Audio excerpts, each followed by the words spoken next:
Olá, pessoal! Vamos dar continuidade à coletânea de vídeos que pretende ser um guia comparativo das terapias e oráculos. A partir daqui, vou começar a falar dos oráculos, tá? Vou fazer um guia comparativo, vou fazer uma comparação dos vários oráculos. Os oráculos que eu vou tratar são os seguintes: astrologia, vou falar também inclusive de astrologia horária, tarô, baralho cigano, I Ching, runas e búzios. Vou fazer a comparação desses oráculos, talvez eu fale um pouquinho de numerologia também, tá? Então eu vou trazer aqui uma comparação entre esses vários oráculos. Qual a diferença, por exemplo, entre astrologia, baralho cigano, tarô, runas, búzios, I Ching, né? Quais são as principais qualidades e potencialidades de cada um desses oráculos? Quais são as limitações, né? Qual o papel do oraculista quando ele usa cada um desses oráculos? Então nós vamos tratar de tudo isso nesse e nos próximos vídeos. Antes de falar de cada oráculo em particular, eu pretendo fazer um vídeo para cada oráculo.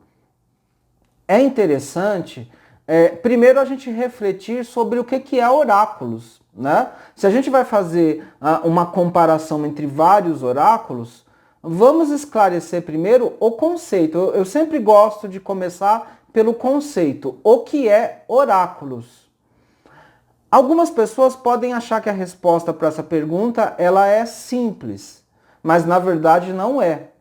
A maioria das pessoas, quando pensam em oráculos, elas pensam em algum tipo de conhecimento, técnica ou estratégia para prever o futuro, para prever o destino. Quando se fala de oráculo, as pessoas já pensam logo no oráculo de Delfos, aquele oráculo dos antigos gregos, né?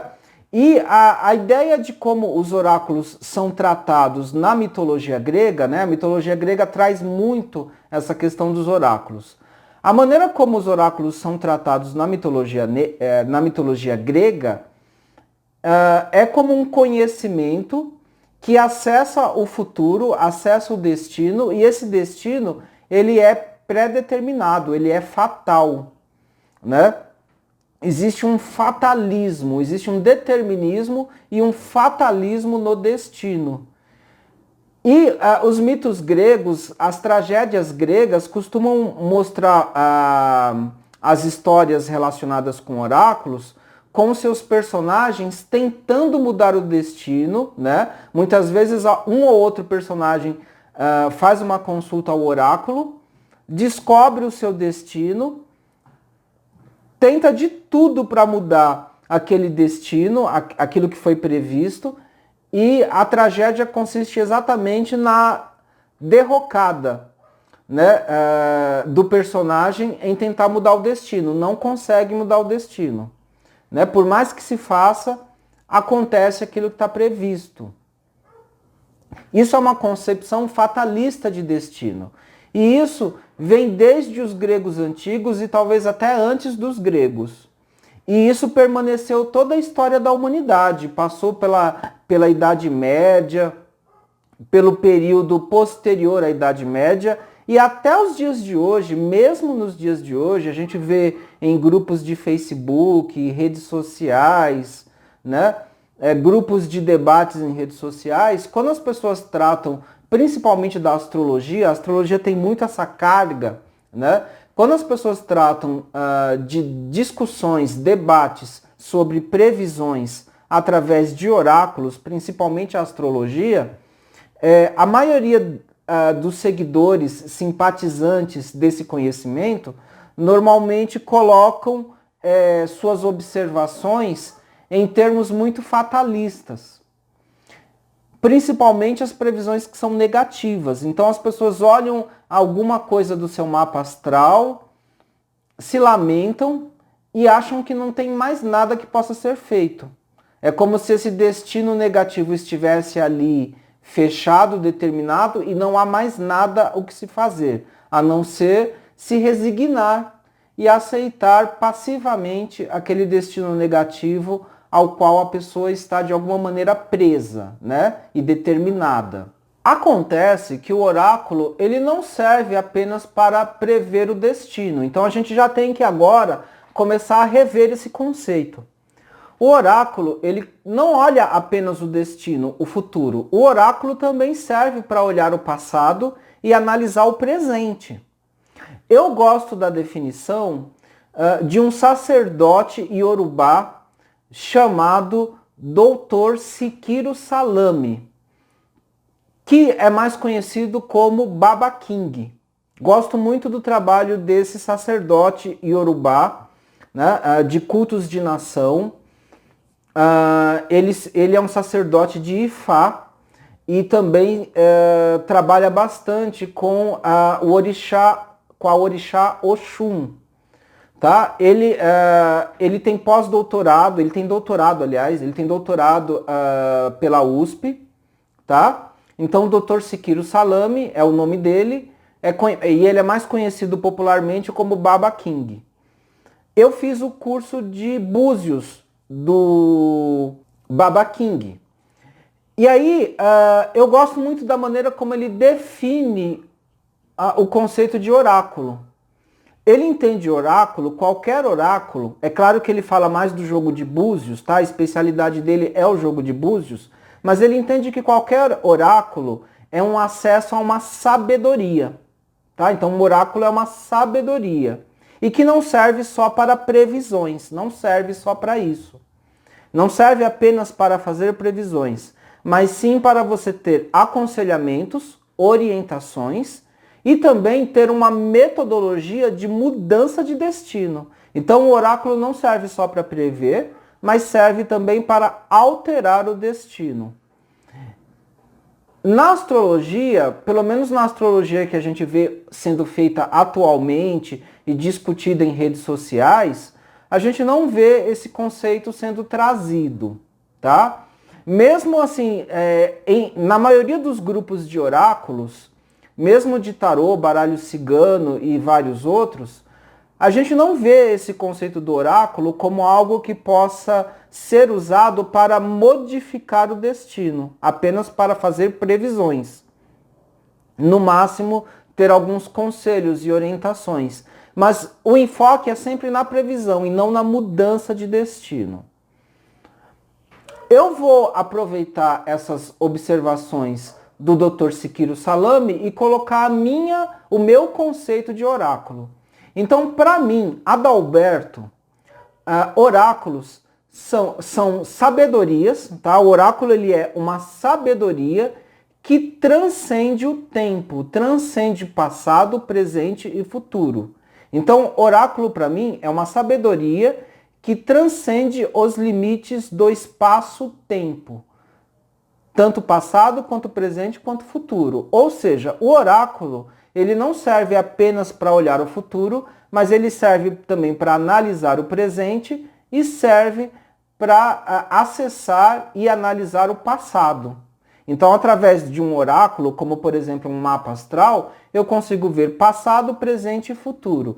E esse passado não é só o passado dessa encarnação, como pode ser o passado de outras encarnações. E o futuro não é só o futuro dessa vida, como pode ser um futuro de uma pós-vida.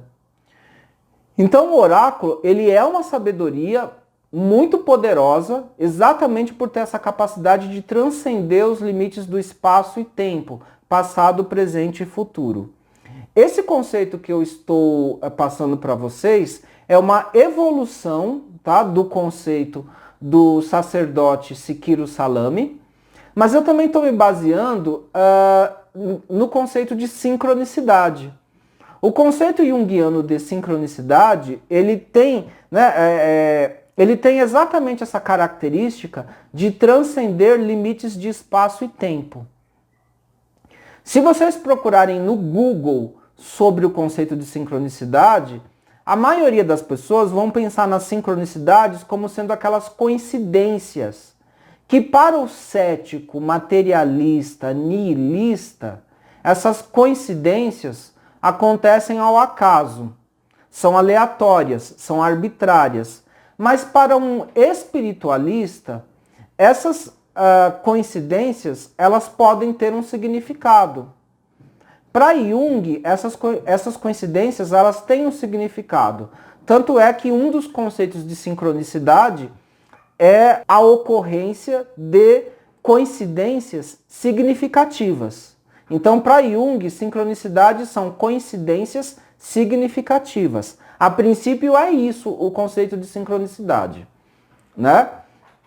Então, por exemplo, um exemplo de sincronicidade é eu falar sobre uma pessoa que eu não vejo há muitos anos, né? Pensar ou falar sobre uma pessoa que eu não vejo há muitos anos e, de repente, quando eu saio de casa para ir no supermercado ou em qualquer outro lugar, de repente eu encontro essa pessoa na rua.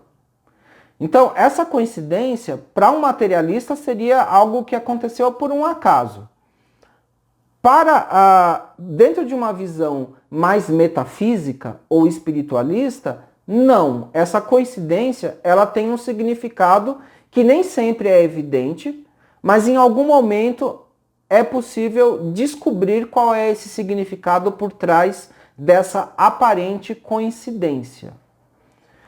Avançando mais no entendimento de sincronicidade, o Jung chegou mesmo a colocar a sincronicidade como um mecanismo de funcionamento do universo.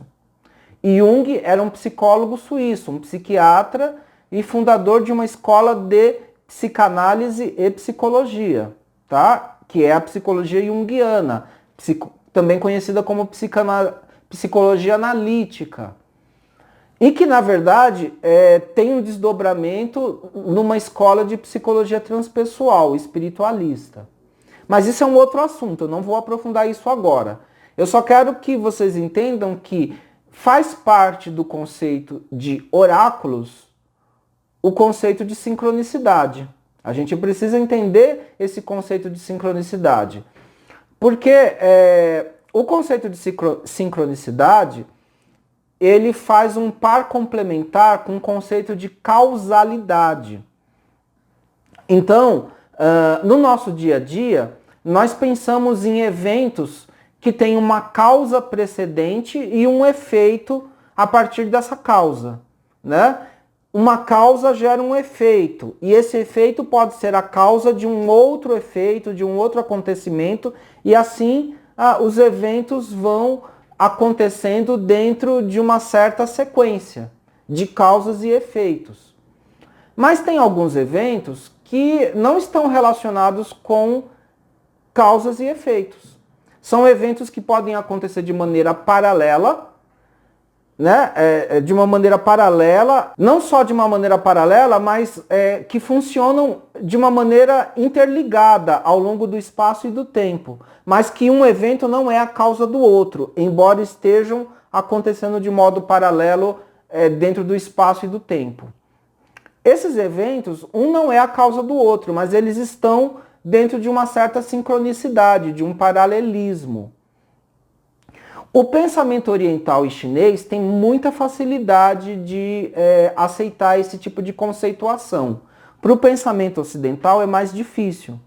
Porque para o pensamento ocidental, qualquer evento tem que ter uma causa precedente, mas isso, na verdade, não é realidade, tá? Existem eventos que podem acontecer sem terem uma causa precedente. No mundo atômico, no mundo quântico, inclusive, isso é muito comum. O que acontece é que no nosso mundo ocidental existem muitos conceitos de causalidade. Então existe um modelo de causalidade que está muito próximo do modelo de sincronicidade. Dentro do nosso entendimento ocidental, um conceito de causalidade que fica muito próximo do conceito de sincronicidade é o modelo de causalidade sistêmico, em que as coisas acontecem em rede. É diferente da causalidade linear, tá? Na causalidade linear você tem uma causa e um efeito. Esse efeito vira a causa de um outro evento esse evento vira a causa de um outro evento, e toda essa cadeia vai acontecendo de maneira linear. Esse é um pensamento da ciência mais convencional. Na própria física, existe o conceito de eventos não lineares. E a ideia é de eventos que podem se relacionar numa causalidade sistêmica. Esse modelo, ao invés de ser linear, ele estaria mais próximo de uma teia de eventos que vão se relacionando de uma forma sistêmica, com vários nós que vão se costurando, tá? Vão de alguma maneira se alinhavando. Então, você pode ter um evento que tem várias causas ao mesmo tempo e essas causas estão relacionadas a uma série de outras causas. Isso é a ideia, por exemplo, de uma causalidade sistêmica. E você tem esse modelo de causalidade, por exemplo, nas terapias de constelações familiares. Eu tenho vídeo aqui, inclusive nesse guia de terapias e oráculos, falando das constelações familiares. A ideia das constelações familiares é exatamente uma terapia que funciona dentro desse conceito de causalidade sistêmica.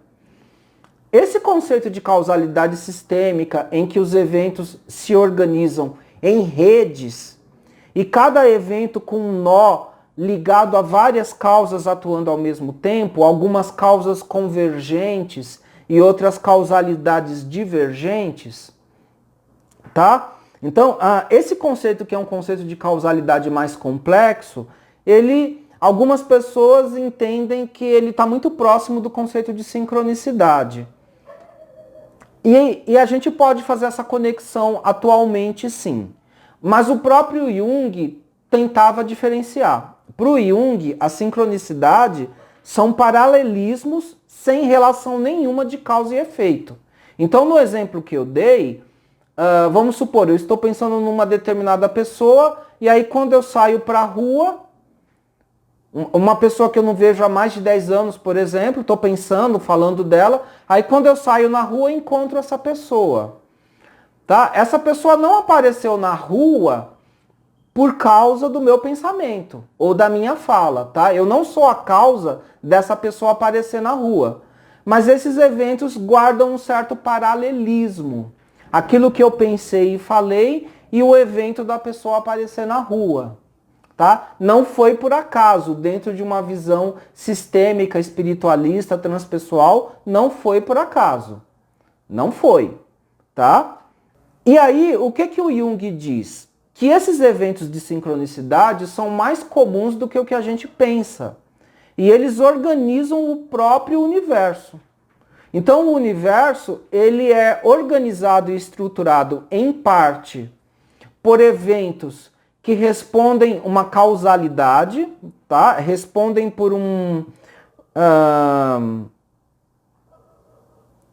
por uma natureza causal, tá? Tem a causa, tem o efeito e a ligação entre esses eventos, mas tem também uma série de eventos no universo que são paralelos, que estão interligados, mas por relações acausais, que não tem uma relação de causa e efeito.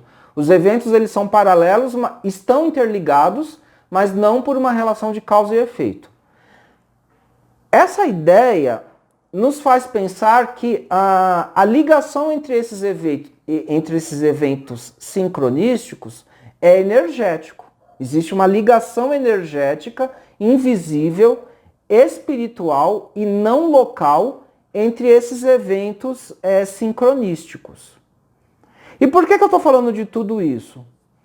Porque dentro dessa visão, que é uma visão junguiana, os oráculos são ferramentas para identificar sincronicidades. Quando a gente faz uma leitura de mapa astral, quando a gente faz uma leitura de cartas, de tarô, de baralho cigano, de jogo de búzios, runas ou qualquer outro oráculo, o que a gente está vendo ali, o que a gente está fazendo, é uma estimativa de eventos de sincronicidade, que não necessariamente tem uma relação de causa e efeito entre si. Alguns eventos podem ter uma relação de causa e efeito, mas outros eventos têm apenas um paralelismo e uma conexão que provavelmente é energética e não local. Esse energético é energético de um ponto de vista espiritual, não é energético de um ponto de vista físico, gravitacional, eletromagnético ou qualquer coisa desse tipo, tá? Embora isso daria uma discussão, tá? Começar a trazer o debate sobre a questão de energia dá um outro vídeo que eu vou fazer. Eu vou falar sobre o conceito de energia ainda. Mas vamos, por enquanto, apenas aceitar essa conceituação e continuar a elaboração do pensamento.